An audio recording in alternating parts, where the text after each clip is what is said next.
They say that in the empire of shadows, trust is the first casualty and the last luxury. Kenji Sato had ruled the sprawling veins of the Pan-Asian underworld for 23 years, and in that time, he had learned that loyalty could be purchased, power could be inherited, but honesty, real, unvarnished honesty, had become extinct. At 52, he sat atop a throne built from calculated violence and immaculate strategy, surrounded by men who would die for him and kill him in the same breath if the price was right. They called him the Architect, not because he built empires, but because he dismantled souls with the precision of a blueprint. But the blueprint was tired. The architect was hollow. He had spent decades drowning in a sea of polished greed and mindless obedience. And he had begun to wonder if there was a single person left in his kingdom who could still see through smoke, who valued something beyond the weight of gold.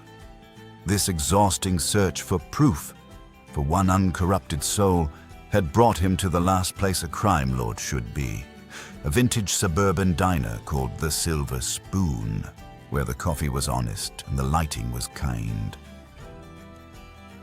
When you've built an empire on lies, finding one honest person becomes an obsession. Kenji spent decades surrounded by wolves in expensive suits. Now he's searching for proof that integrity still exists somewhere. If you've ever felt exhausted by a world where everyone has an angle, where trust is extinct, subscribe. Stories about the search for something real need witnesses who still believe it's possible. Maya Torres had been on her feet for 9 hours when she noticed the black Lexus circling the block for the third time. Most people wouldn't have caught it. The neighborhood had traffic, delivery trucks, the usual urban hum. But Maya had learned long ago that survival was in the details. The Lexus had tinted windows and New York plates in a New Jersey suburb, and it slowed down every time it passed the diner's west window. She filed it away, the way she filed away everything. Mrs. Chen's wedding ring was missing today, probably pawned. The businessman in booth 4 had dirt under his nails despite his pressed suit. The coffee supplier had switched beans without telling management, hoping no one would taste the difference. She could taste the difference. Her manager called it obsessive. Her brother Leo called it paranoid. Maya called it breathing.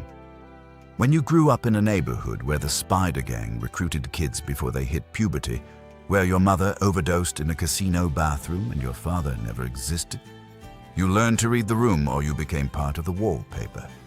And Maya Torres refused to disappear.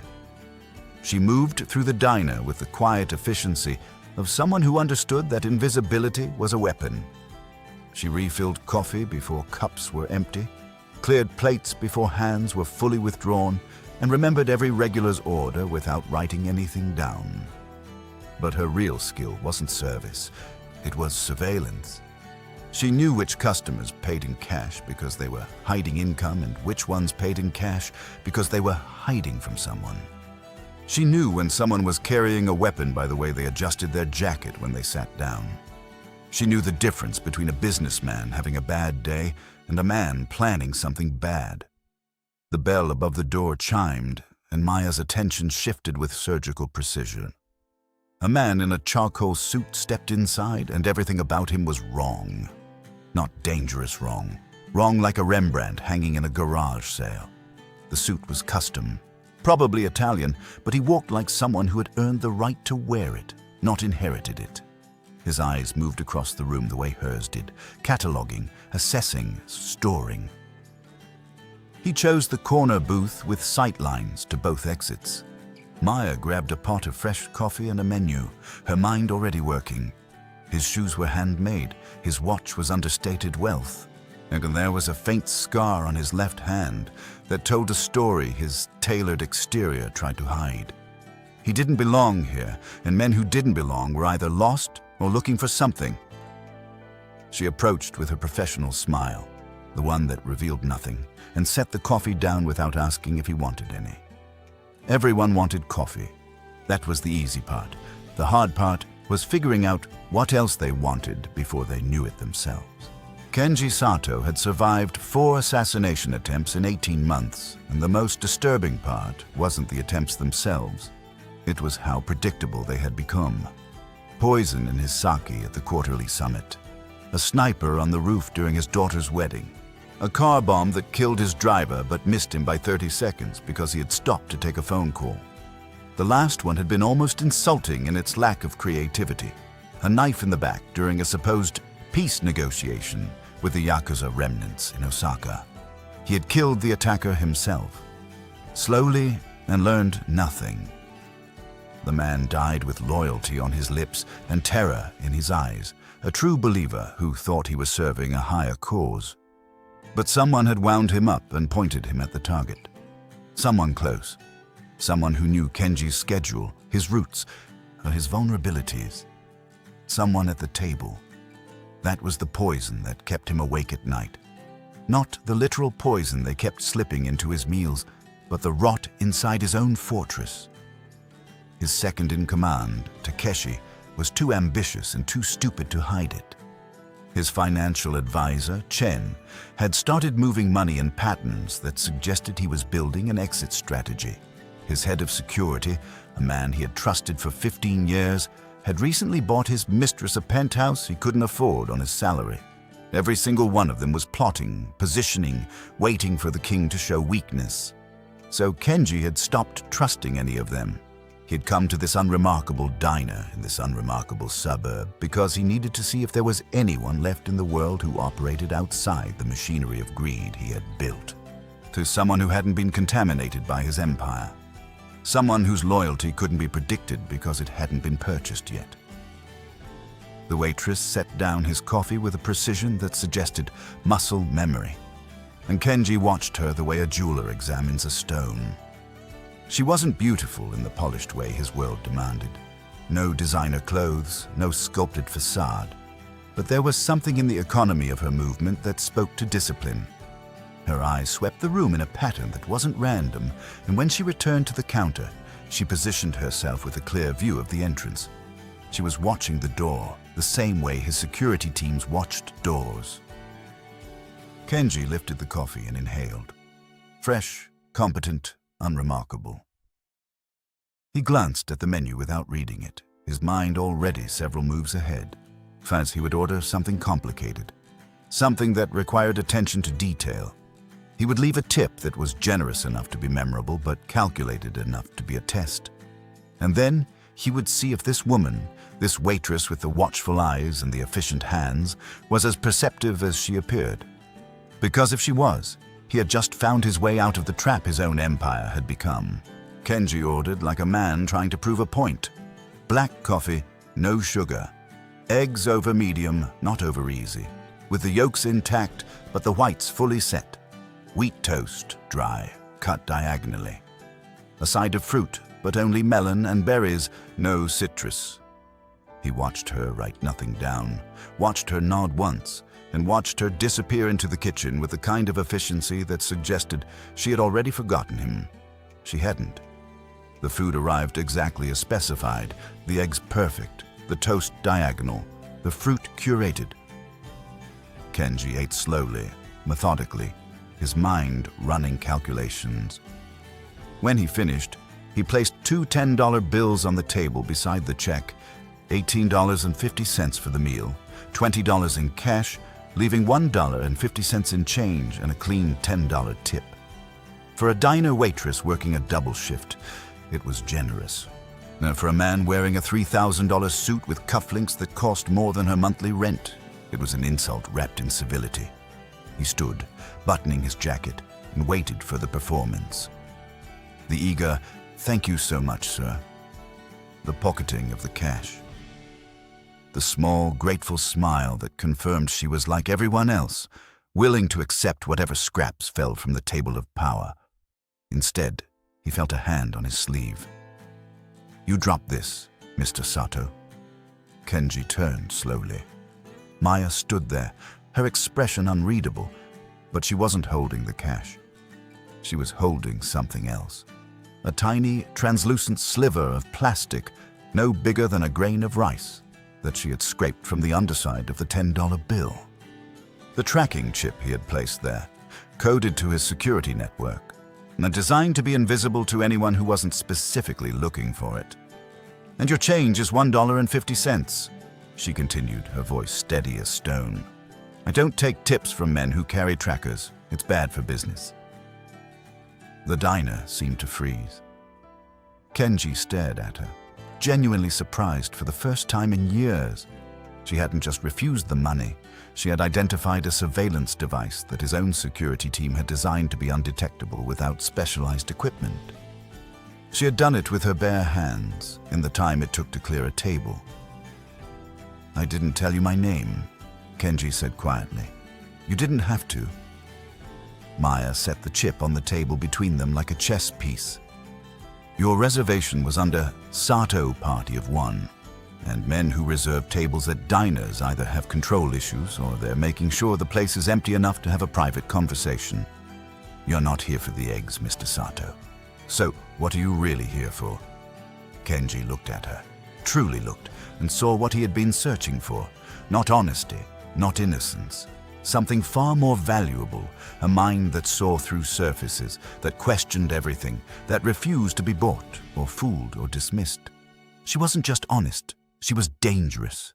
And he needed dangerous. Kenji returned 3 days later, and this time he didn't come alone. Maya was refilling salt shakers when the black Lexus, the one that had been circling, finally stopped circling. It parked directly in front of the diner, blocking a fire hydrant with the confidence of someone who didn't worry about parking tickets. 2 men in dark suits stepped out first, their eyes scanning the street with professional paranoia, before one of them opened the rear door. Kenji emerged like a verdict. He wore the same charcoal suit, but now it read differently. The first time, he had been camouflaged, a predator in borrowed habitat. Now he was exactly what he was, a king visiting a province so far beneath his throne that his presence bent the physics of the room. The other customers felt it. Conversations dropped to murmurs. Forks paused midair, and Mrs. Suchen clutched her purse a little tighter. Maya set down the salt shaker and met him at the door. "We're not taking reservations today," she said evenly. "I'm not here for the eggs." Kenji gestured to the corner booth, the same one he had occupied before. 5 minutes.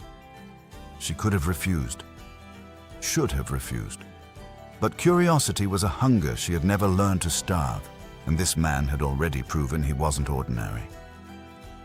She nodded once and led him to the booth, ignoring the stares from her co-workers and the way the diner's manager had suddenly found something urgent to do in the back office. Kenji sat. Maya remained standing. "You have a gift," he said without preamble. "You see things other people miss. The frayed cuff on the insurance salesman that tells you he's drowning in debt, and the dirt under the contractor's nails that doesn't match the job he claims he's coming from. The car that circles too many times. Most people look, you observe. Observation keeps you alive in neighborhoods like this," Maya replied. "What's your point?" "My point is that I need someone who can observe my world the way you observe this diner." Kenji leaned forward, his hands folded on the table. "I'm surrounded by men who are very good at telling me what I want to hear. I need someone who will tell me what I need to know. Someone who can walk into a room and see the knife before it's drawn. You want a bodyguard. I want an analyst, a scout, someone who understands that power isn't about who shouts the loudest. It's about who notices the silence." He paused. "I'm offering you a position in my organization. The pay is significant. The work is dangerous, and I will not lie to you about what I do or who I am." Maya studied him the way she studied everything, looking for the catch, the hidden wire, the trap beneath the offer. "And if I say no? Then I leave, and you continue refilling salt shakers." Kenji's expression didn't change. "But we both know you won't." Maya walked into Kenji's headquarters wearing the same jeans and white shirt she had worn to serve coffee. The reaction was immediate. The conference room fell into a silence that tasted like contempt. 12 men in expensive suits. Kenji's inner circle, his generals and advisors, stared at her like she was a stain on the mahogany table. Takeshi, the second in command, didn't bother hiding his disgust. This is the architect's secret weapon? A waitress? He looked at Kenji with a kind of smile that preceded coups. Sir, with respect, I don't know what game you're playing, but bringing civilians into operational discussions is... She's not here to discuss operations, Kenji interrupted, his voice cutting through the room like frost. She's here to observe. Speak when she sees something worth mentioning. Otherwise, well, she doesn't exist. Maya said nothing. She took a seat at the far end of the table, away from the power cluster, and watched. The meeting proceeded. Shipment schedules, territory negotiations, financial laundering routes through a chain of dry cleaners and karaoke bars. The men spoke in code, but the code was obvious to anyone paying attention. What interested Maya more was what they didn't say. After 2 hours, Kenji adjourned the meeting.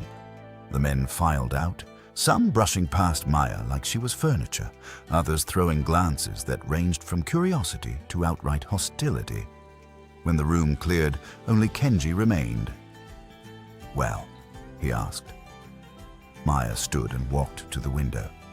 Your head of security, the man with the scar on his jaw, he's using a personal phone for syndicate communications. I saw him texting during the financial report. If he's compromised, everything is. Kenji's expression didn't change, but his eyes sharpened. Continue. Your second in command arrives 15 minutes early to every meeting. That's not punctuality. That's someone who wants time alone in the room before anyone else gets here. He's either planting listening devices or checking ones he's already placed. She turned from the window. And your accountant, Chen, keeps looking at the exit during high-stakes discussions. He's not nervous about the content. He's calculating escape routes. He's planning to run. Kenji was silent for a long moment. Then he pulled out his phone and made 3 calls in rapid succession. By nightfall, the security chief's phone would be seized and analyzed. The conference room would be swept for devices. Chen's finances would be audited down to the penny. 24 hours, Kenji said quietly. You've been in my world for 24 hours. And you've identified 3 threats my own intelligence division missed for months. Maya shrugged. They were looking for external threats. I was looking at the people in the room. She met his gaze. In a diner or a syndicate, the danger is always closest to you. It's always the one serving the coffee who knows where the bodies are buried. Kenji almost smiled. Welcome to the war, ghost. She walked into that boardroom wearing diner clothes and dismantled their arrogance in 24 hours. The world tells women like Maya to stay small, stay grateful, stay in their lane. If you've ever been underestimated, you never had to prove you belonged in rooms that didn't want you there. Your subscription says her story matters. Don't just watch her win, stand with her. Maya had been careful. She had used different routes to and from headquarters, had kept her work life sealed off from her neighborhood, had told Leo she was doing consulting work for a security firm. But careful wasn't the same as invisible, and in a neighborhood where the spider gang had eyes on every corner, a waitress suddenly driving a company car and wearing clothes that didn't smell like fryer grease was a headline written in neon. She got the call at 2 a.m. Maya Torres. The voice was young, male, and trying too hard to sound dangerous. You've moved up in the world. New job, new friends. Very impressive. Maya was already out of bed, pulling on jeans with one hand while holding the phone with the other. Who is this? Someone who has your little brother. The playfulness dropped from his voice like a mask hitting the floor. See, Leo's a good kid. Quiet, keeps his head down. It'd be a shame if something happened to change that. Her blood turned to ice water. If you touch him, you'll what? Send your new boss after us? The voice laughed, sharp and bitter. We know who you work for, Maya. Kenji Sato, the architect. Very dangerous man. But here's the thing, we don't care. We've been running this neighborhood since before you were born, and we're not about to let some crime lord's new pet project waltz in and forget where she came from." Maya forced her voice to steady. "What do you want?" "Loyalty. Proof that you remember who you really are." There was a pause, the sound of muffled movement, and then Leo's voice, small and terrified. "Maya, don't—" The sound cut off abruptly. The spider came back on. "Here's how this works. Your boss trusts you now, right? So you're his little observer, his scout. So you're going to observe him drinking his morning coffee, and you're going to make sure there's a little something extra in it. We'll provide the package. You'll deliver it. And if you do this right, if Kenji Sato stops being a problem, your brother comes home. You get your life back. And if I refuse, then Leo doesn't come home at all. And we make sure everyone knows it was because his sister chose a paycheck over his life." The voice hardened. "You've got 48 hours to decide whose side you're really on, Maya. The man who gave you a job, or the brother who's been waiting for you to come home every night since you were 16. The line went dead. Maya stood in her apartment, phone still pressed to her ear, and felt the walls of her carefully constructed world collapse inward. For she had spent her entire life reading people, anticipating threats, staying 3 moves ahead. But she hadn't seen this. The spiders had just turned her greatest strength into her greatest weapon and aimed it directly at the only man who had ever valued what she could do. Maya called the number back at dawn and said one word.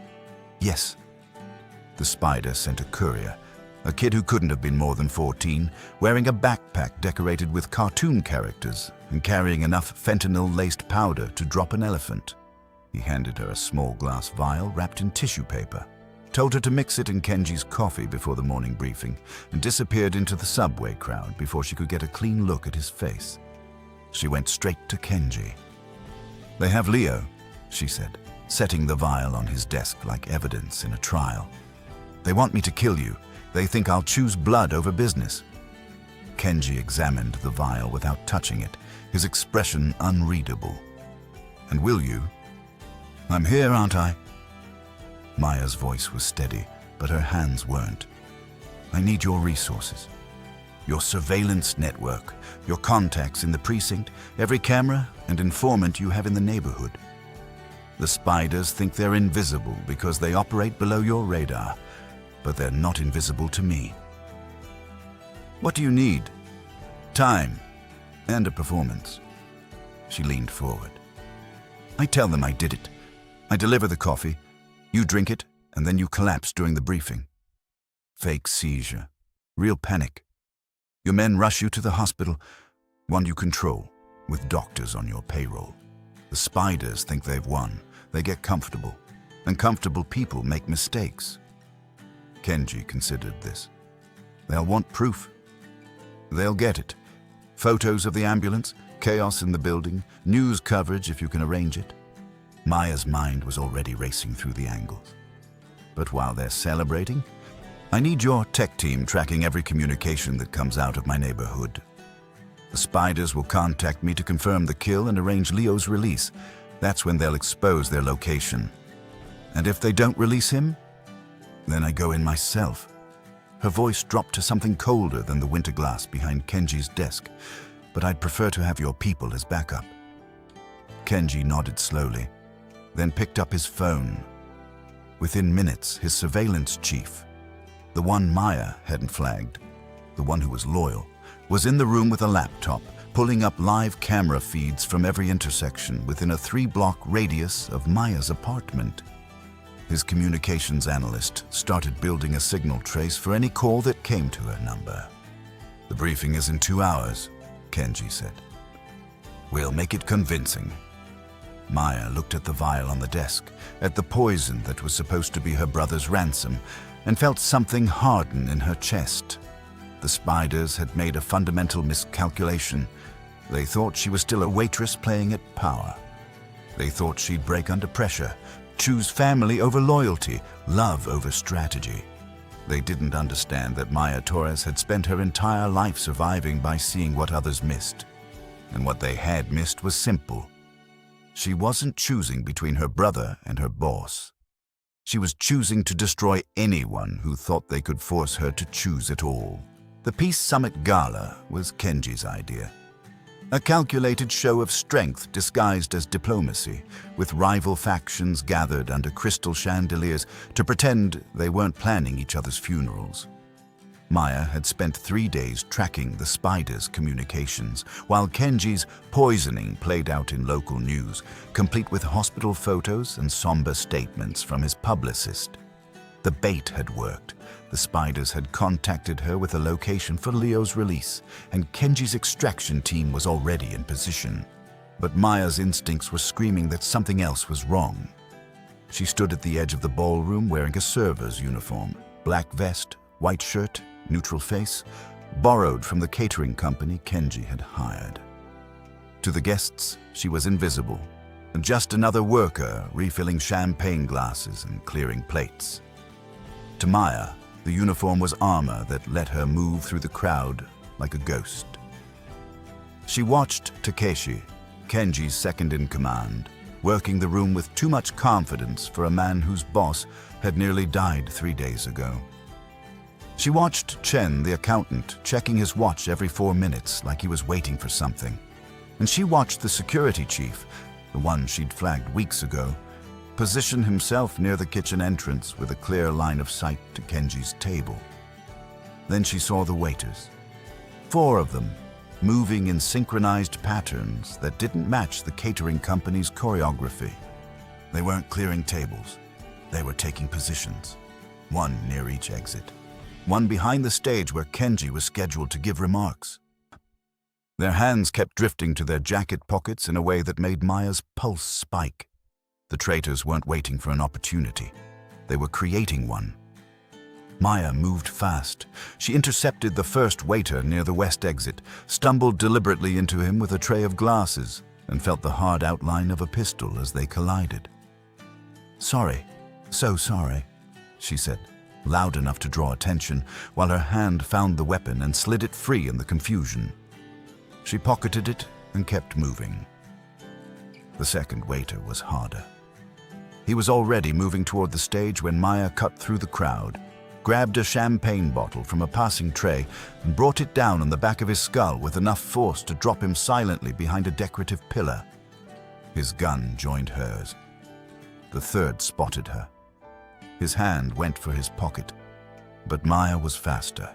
She threw a dessert fork with the precision of someone who had spent years placing silverware, and it buried itself in his gun hand. He gasped, stumbled, and Maya was on him before he could recover, her knee in his spine, his weapon in her hand. By the time Kenji stood to give his speech, the room was secure.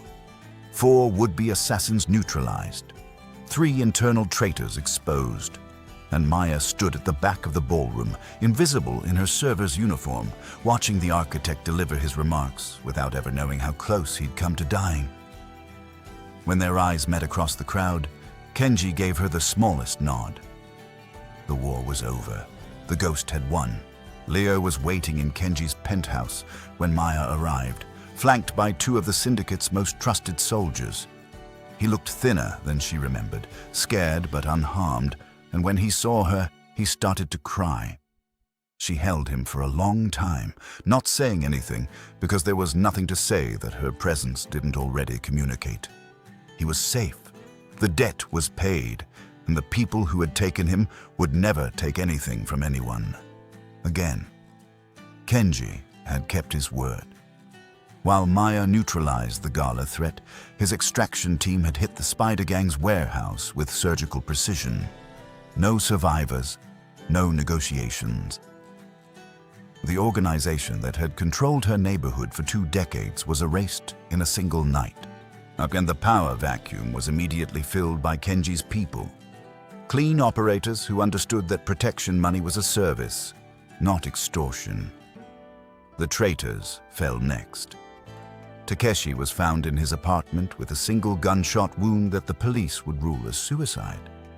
Chen disappeared entirely, his assets frozen, his name added to international watch lists that guaranteed he'd never stop running. The security chief was given a choice, a quick death or a slow one? He chose quickly. 3 days later, Maya walked into the conference room where it had all begun and found it transformed. The long mahogany table had been reset with 12 chairs, but one seat, directly to Kenji's right, had a brass nameplate that hadn't been there before. Ghost Lieutenant. The remaining generals stood when she entered, and their eyes held something new. He saw not respect exactly. Respect would take time, but recognition. They had watched her dismantle an internal coup without firing a shot, had seen her move through the gala like death in a server's uniform, and they understood that the woman in jeans who had walked into this room weeks ago was gone. In her place was something far more dangerous. Kenji gestured to the seat. The position comes with full operational authority, a security detail, and access to every resource the syndicate controls. You'll advise on all major decisions. Your word carries the weight of mine. Maya sat down, and the brass nameplate caught the light. She thought about the diner, about Mrs. Chen's missing ring, and the Lexus that had circled too many times, about the life she'd built from observation and survival. As she thought about her mother in the casino bathroom and her brother in the penthouse upstairs, finally safe. The city thinks power is about who sits at the head of the table, Kenji said quietly. But you and I know better. Maya looked at the men around the table, the soldiers, the strategists, the survivors of the purge, and saw them seeing her. Really seeing her, maybe for the first time. Power, she said, is knowing which table to watch. From refilling coffee to commanding empires, Maya didn't wait for permission. She took the seat no one thought she deserved. If her rise meant something to you, if you believe stories about the underestimated achieving the impossible deserve to reach further, subscribe. Your support amplifies voices that refuse to stay silent. This is how we make sure brilliance, no matter where it starts, gets seen.